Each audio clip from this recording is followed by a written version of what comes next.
गाय नहीं मिले इनको रोड पे, और पहली रोटी गाय की, और वो गाय नहीं मिले तो रोटी किसको दे। अब कह भी नहीं सकते कि पड़ोसन के खिला दे है?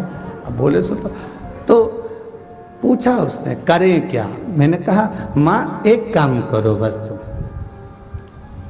पहली रोटी गाय की बनाती हो ना, उसकी जगह पर मत बनाओ। प्रयास करना, जब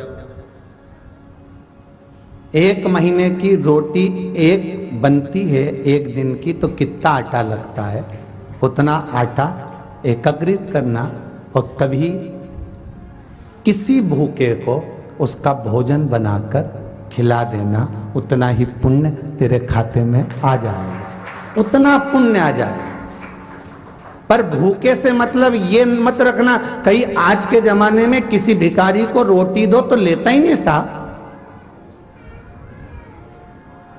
उसको तो कुछ भी दो ना तो लेता ही नहीं, उसको तो पैसा चाहिए। क्यों? क्योंकि वो लेगा और शाम को जाकर मदिरालय में, वैश्यवृत्ति में, जुए में उस धन को लगा देगा। इसलिए पहले की कथा में भी कहा, फिर कहते हैं गाय, बेटी और लक्ष्मी 50 बार विचार करना तब किसी को देना।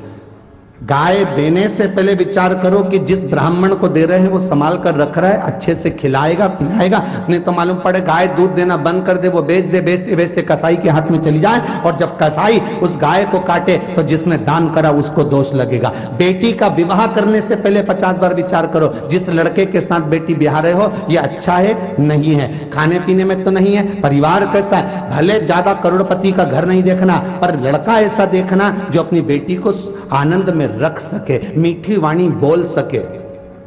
कहीं का भेरू मत ढूंढ लेना, नहीं तो आफत हो जाए। श्रेष्ठ ढूंढो, कन्यादान करोगे, और अगर बेटी को दुख होगा तो बेटी जितना रोगी तो कन्यादान करने वाले को रोना पड़ेगा। कई बेटियां अगर दुखी होती है तो माँ बाप ही तो रोते हैं, कौन रोता है सब, माता पिता को रोना पड़ता है। कहाँ बेटी का भाग्य फोड़ दिया, कहाँ बेटी को दे दिया, बताओ, तो माता पिता को रोना पड़ेगा। उसी तरह लक्ष्मी ऐसे भिखारी के कटोरे में मत देना जो शाम को जाकर